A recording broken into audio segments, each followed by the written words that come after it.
मानो तो मौज है वरना प्रॉब्लम तो रोज है। राधे राधे बच्चों, मैं नितेश नारवानी आपका स्वागत करता हूं आपके अपने YouTube channel online study with Nitesh में। आज हम बात करेंगे बेटा रिश्तों की। अब रिश्तों में आपके सोना बाबू वाले रिश्तों की बात नहीं करेंगे। किसकी बात करेंगे हम लोग बेटा? Blood relation. कितने नंबर का पूछा जाता है और क्या है? देखो, दो फेस है एग्जाम के, एक होता है प्रीलिम्स और दूसरा होता है मेंस। अगर मैं प्री की बात करूं तो बेटा 2 से लेके 3 नंबर तक के क्वेश्चन है। सबसे जरूरी तो ये ध्यान दे, पढ़ना है तो क्यों पढ़ना है, 2 से 3 नंबर पक्के तो चाहिए।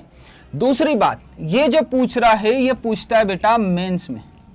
वहां कितना है? 4 से लेके 5 नंबर तक का है। दोनों एग्जाम्स में बहुत इंपॉर्टेंट है, दोनों में, प्रीलिम्स में भी और मेंस में भी। अब बात करते हैं कि टाइप्स ऑफ क्वेश्चन, कितने तरीके के क्वेश्चंस पूछे जाते हैं।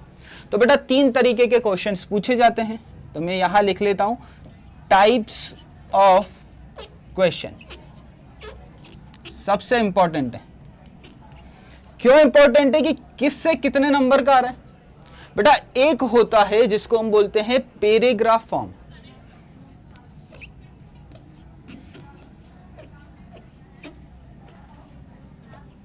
दूसरा जो हमारा है कोडेड फॉर्म, और तीसरे को हम सबसे कम इंपॉर्टेंस देंगे पॉइंटिंग। अब हम अगर बैंकिंग एग्जाम्स की बातें कर रहे हैं तो कहां से कितना पूछ रहा है, तो बात यह है कि बेटा जब भी आप प्रीलिम्स दोगे तो सबसे इंपॉर्टेंट जो पार्ट बनेगा वो आपका बनेगा बेटा पैराग्राफ, क्योंकि 2 या 3 क्वेश्चंस यहीं से निपटाएगा। आराम से हलवा करेंगे हम क्वेश्चंस को। दूसरा है कोडेड फॉर्म। मोस्टली ये जो ज्यादातर देखने को मिलेगा ये आपको कहां देखने को मिलेगा बच्चा? मेंस में। समझ में आई? टाइप्स ऑफ क्वेश्चन कितने? 3। इंपॉर्टेंट कौन सा है? पैराग्राफ प्रीलिम्स के लिए, कोडेड मेंस के लिए। और पॉइंटिंग की जब मैं बात करूं तो ये ज्यादातर जो पार्ट है वो एसएससी में पूछा जाता है। ठीक, आगे आते हैं। अब सीखेंगे क्या करना है। अब बेटा मैं पूछूं रिश्ते कितने प्रकार के हैं, तो आप क्या बोलोगे? सर रिश्ते तो बहुत प्रकार के हैं। नहीं मेरे बालक, रिश्ते सिर्फ 2 ही प्रकार के होते हैं, और वो 2 कौन से हैं? एक है जो बॉर्न के साथ जुड़ जाते हैं,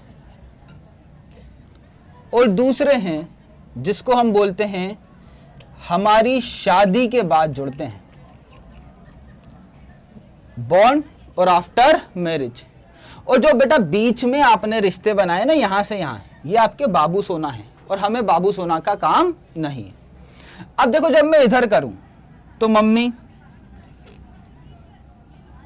अरे मम्मी वही है, पापा, फादर।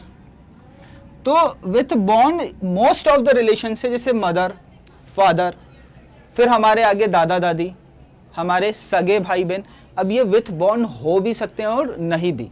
आगे बात करूं आफ्टर मैरिज, तो बेटा यहां पे एक चीज लिखिए, जब आफ्टर मैरिज की मैं बात कर रहा हूं तो ये होते हैं बेटा हमारे इन लॉस।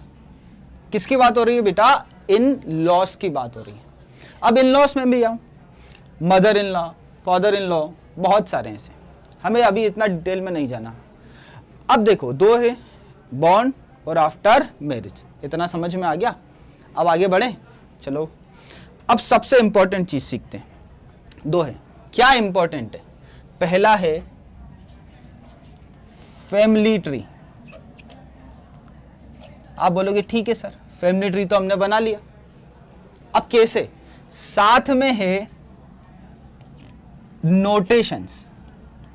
अब नोटेशंस से मतलब मेरा ये है जो सिंबल्स यूज करेंगे ना क्वेश्चन में, क्योंकि एक चीज तो इंपॉर्टेंट है, बाय नेम हम कभी भी जेंडर को डिफाइन नहीं करेंगे। तो जब नहीं करेंगे तो हम नोटेशंस ले लेंगे। तो बेटा अगर फीमेल है तो उसके लिए आप सर्कल ले लो या तो माइनस का यूज कर लो, आपके ऊपर है। अगर मेल है तो बॉक्स ले लो या आप प्लस ले लो। अगर मैं बात करूं बेटा, ये तो मेल और फीमेल की बात हो गई। अब मेरा जो भाई है मुझे डिनोट करना है तो मैं कैसे करूंगा? तो जब मैं करूंगा तो हम बोलते हैं इसको ब्रदर और सिस्टर के लिए। और हम इसको ये भी बोलते हैं सेम जनरेशन। अब मैं सेम जनरेशन के लिए हम क्या यूज करेंगे, हम यूज करते हैं सिंगल लाइन। कोई भी मेरा भाई है, मैंने बोला ये तो मेरा भाई है यार, अब मेरा भाई है तो कैसे करोगे, एक एरो का यूज कर दिया, सिंगल, ठीक। दूसरा है हस्बैंड और वाइफ, इसके लिए हम यूज करते हैं डबल एरो, इक्वल टू, बराबर। बेटा बीबी तो बराबर ही होगी ना, और हस्बैंड भी तो बराबर है। आप ये मत बोलना सर मेरी बीबी घर पे बैठी है, तो घर पे बैठी है तो कोई दिक्कत नहीं है, तो बराबर ही, ठीक है। तो वो हो गया। सबसे इंपॉर्टेंट चीज आती है बेटा यहां पर जनरेशन गैप। अब जनरेशन गैप की बात करूं तो बच्चा एक चीज बताओ, हमारी अगर जनरेशन है तो हमसे ऊपर कौन है? आप बोलोगे सर मम्मी पापा। तो पहले वो आए कि पहले हम आए? आप बोलोगे सर वो। अब जब वो आए तो हम तो नीचे आएंगे, तो ये होगा डाउन एरो। समझ में आई? तो बेटा ये इंपॉर्टेंट चीज है, नोटेशंस। इसी के बाद हम किस पे आएंगे? फैमिली ट्री पे। तो अब हम फैमिली ट्री बनाते हैं। तो सबसे इंपॉर्टेंट चीज सीखो, फैमिली ट्री बनाना। अब जब मैं फैमिली ट्री की आपसे बात कर रहा हूं तो हम लोग देखते हैं मेरी जनरेशन। अब मेरी जनरेशन में कौन है? मैं तो खुद हूं ना। तो अगर मैं खुद से डिनोट करूं तो ये हमारा हो गया सेल्फ, खुद का मेरा। और मेरी ही जनरेशन में और कौन आएंगे बेटा? मेरे भाई और बहन। तो देखो यहां से एक इंपॉर्टेंट चीज सीखेंगे, भाई और बहन को हम लोग क्या बोलते हैं बेटा? सिबलिंग्स। और सिबलिंग्स में आ जाता है बेटा वो मेल भी होता है और फीमेल भी। अब देखो ये तो मेरी जनरेशन हो गई। अब मेरे से ऊपर भी तो जनरेशन होगी, और मेरे से जब ऊपर जनरेशन है वो किसकी जनरेशन है? मेरे मम्मी पापा की। ये आ गई। तो हम लिख देंगे मदर और फादर, ये हो गई जनरेशन। अब बेटा अगर हम हैं, हमारे मम्मी पापा है, तो इनके भी तो मम्मी पापा होंगे। आप बोलोगे सर बिल्कुल होंगे, क्यों नहीं होंगे। अब बेटा इनके मम्मी पापा को मैं क्या बोलूंगा बच्चा? तो आप बोलोगे सर इनके मम्मी पापा हमारे क्या लगेंगे? हम बोलेंगे बेटा ग्रैंड फादर और ग्रैंड मदर। तो बच्चा याद रखना ये ग्रैंड फादर है, गर्लफ्रेंड मत लिख लेना क्वेश्चन में। और ये बच्चा ग्रैंड मदर है, गुड मॉर्निंग नहीं है तुम्हारा। तो मोस्टली हमारे पास कितनी जनरेशन है? 3। मोस्टली क्वेश्चंस में 3 जनरेशन में आता है, होगा तो 4 जब आपको परेशान करना होगा एग्जामिनर को। अब इसी में आगे बढ़े। आप बोलोगे हाँ सर।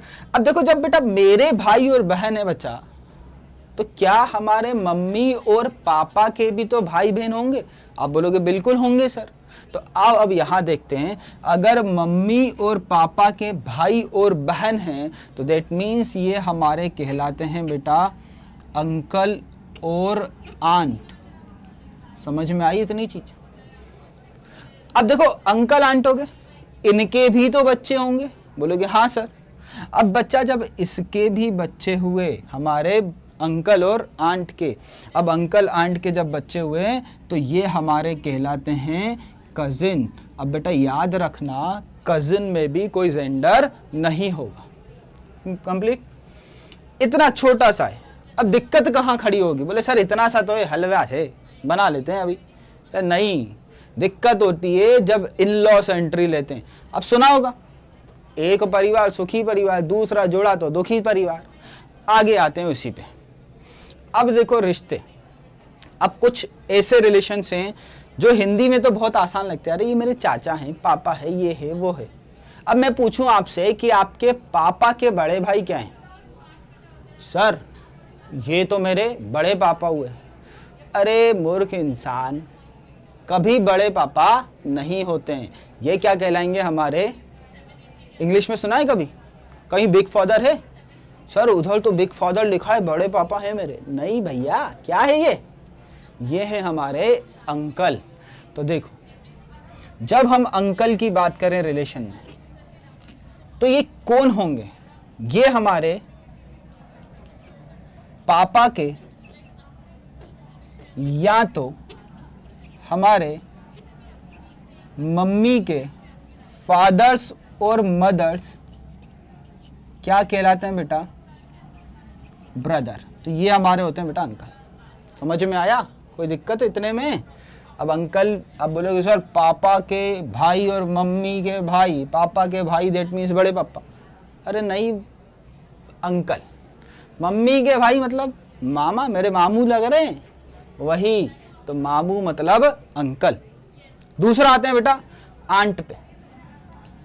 जो रिलेशन दिक्कत देगा वो यहीं खत्म कर लेंगे।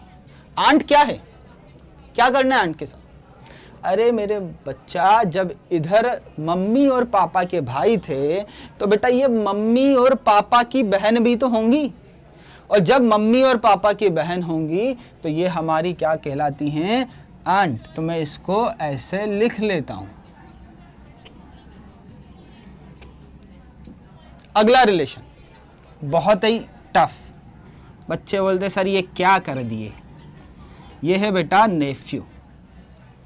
अब नेफ्यू क्या है? अरे भैया सर नेफ्यू क्या होता है? अरे मेरी जान, नेफ्यू क्या है ये देख। क्या है नेफ्यू? भाई का बेटा है? बोलोगे हाँ सर।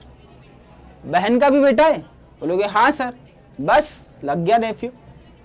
भाई का बेटा और बहन का बेटा ये हमारे क्या कहलाते हैं? नेफ्यू। तो हम यहां लिख सकते हैं ब्रदर्स और सिस्टर्स सन। समझ में आई? अब बोलोगे सर ये तो नेफ्यू हो गया। अरे मेरे भाई की तो बेटी है, अब मैं उसको क्या बोलूं? तो हम इसको बोलते हैं बेटा नीस। नाइस मत बोलना, क्या बोलते हैं? नीस। अब नीस की बात करूं तो बस कुछ नहीं करना है, ब्रदर्स और सिस्टर्स सन लिखा है, यहां क्या लिख दोगे बेटा? डॉटर। कंप्लीट। कोई डाउट, कोई दिक्कत, कोई परेशानी अभी तक? तो आप बोलोगे नहीं। क्यों? क्योंकि इजी, हलवा है, बना ही रहे हम इसे।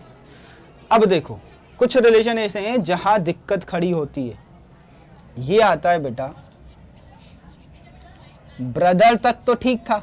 आप बोलोगे हाँ सर, मैंने बोला था रिश्ते कहाँ खराब होंगे? जहाँ वर्ड लगा, क्या लग गया? In law. अब बेटा ब्रदर इन लॉ में 3 रिश्ते होते हैं। आपकी जो सिस्टर है और उसका जो हस्बैंड है, बोलोगे सर मेरा तो जीजा लगे।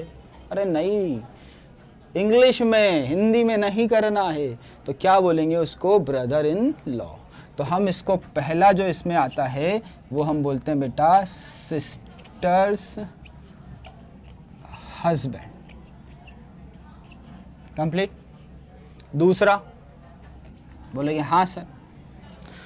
अब बेटा जो मेरी वाइफ होगी, है नहीं, जो होगी मैं बोल रहा हूं, जो मेरी वाइफ होगी वो मेरी बहन को क्या बोलेगी? तो सर ये क्या पता, तो क्या बोलोगे? क्या बोलोगे?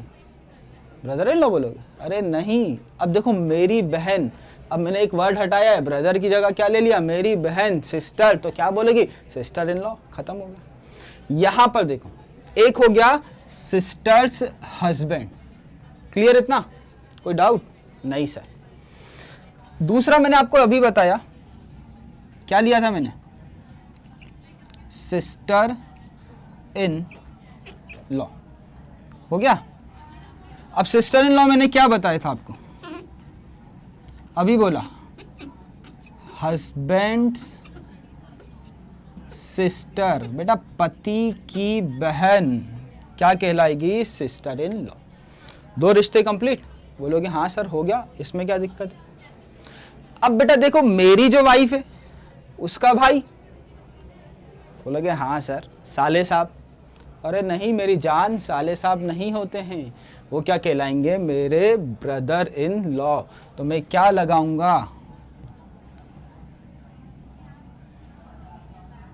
Wives brother. देखो बस इतना सा अंतर किया मैंने, वाइफ्स ब्रदर तो brother in law, husband sister तो सिस्टर इन लॉ।